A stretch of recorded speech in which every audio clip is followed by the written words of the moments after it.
बिना संग का अनुभव होगा। अगर बिखरे रहे तो संग का कोई अनुभव नहीं।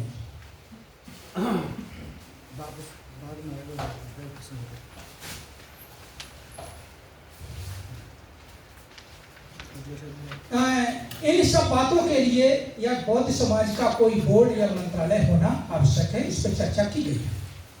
इसके लिए हमें बोधिसत्व बाबा का संविधान सभा में इस कथन पर सम्यक रूप से ध्यान देना चाहिए कि संविधान चाहे कितना भी अच्छा हो, परंतु चलाने वाले लोग कुशल और नेक नहीं हैं तो संविधान अच्छा साबित नहीं हो सकता है।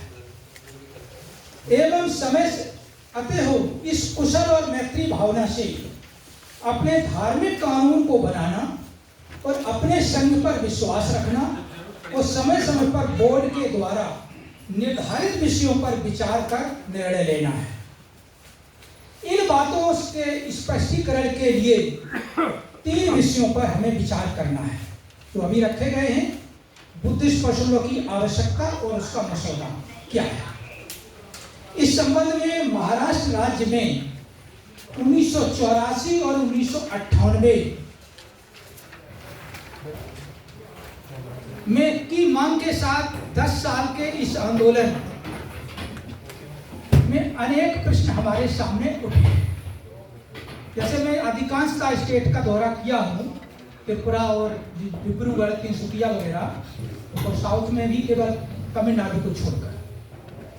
कुछ लोग कहते हैं कि हिंदू कानून के बाहर बौद्ध कानून की आवश्यकता नहीं है।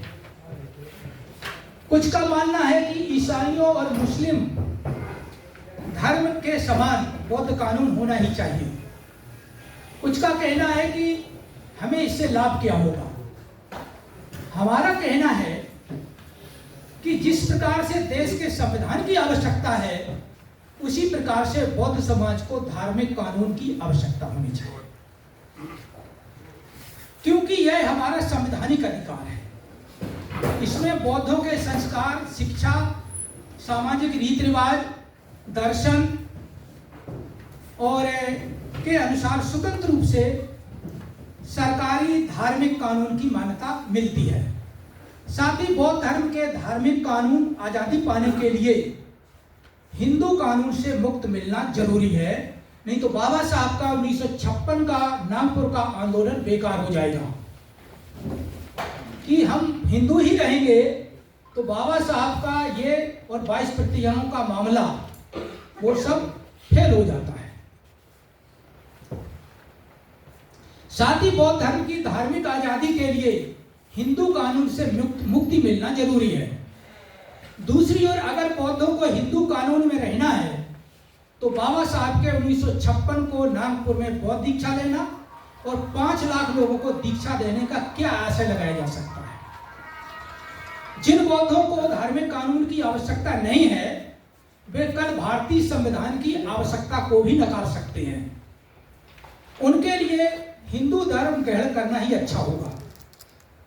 कानून का आशय अनुशासन में रहना और यदि कोई विवाद आता है तो हम अपने कानून से हल निकालें, ना कि हिंदू या उनका कानून हमारा निर्णय करे। यह सत्य है कि इससे हमारी जिम्मेदारी बढ़ेगी और हमें सफलता के साथ जिम्मेदारी निभानी भी पड़ेगी। महोदयों, भारत में मुख्य रूप से 7 धर्मों की मान्यता है, जिसमें ईसाई बौद्ध 1936, मुस्लिम कानून 1938 और पारसी कानून 1942 ये ब्रिटिश समय के कानून बने हैं। भारतीय संविधान के अनुच्छेद 25 में इसकी मान्यता है, परंतु हिंदू बामन लोग बौद्ध, सिख, जैनों के साथ ओबीसी और एससी लोगों को गुमराह करके इन्हें विदेशी धर्म का ठप्पा लगाकर इनके खिलाफ में दुष्प्रचार करते हैं कि ये विदेशी हैं, जिससे कि बौद्ध लोग अपने कानून की बात न कर सके। जबकि भारतीय संविधान सभी को भारतीय ही मानता है, स्वदेशी और विदेशी नहीं मानता है। संविधान में ऐसा कोई क्लॉज नहीं है कि ये विदेशी है वो स्वदेशी है। ज्ञात है कि हिंदू कानून 55-56 में पास हुआ और संविधान के अनुच्छेद 25 के 2 भाग कर दिए गए। 25 एक्ट के अनुसार सभी धार्मिक संप्रदायों को अपने धार्मिक मान्यताओं के अनुसार पूजा पाठ करने, धार्मिक शिक्षा देना और प्रचार प्रसार की स्वतंत्रता है। अनुच्छेद 25(2) में हिंदू कानून 55-56 रखा गया है। यह हिंदू कानून 3 प्रकार से लागू होता है, जो मैंने पहले उसमें छुपाया, इसको मैं बाईपास किए दे रहा हूं समय के आधार पर। आगे आते हैं नंबर 1 पर नीचे।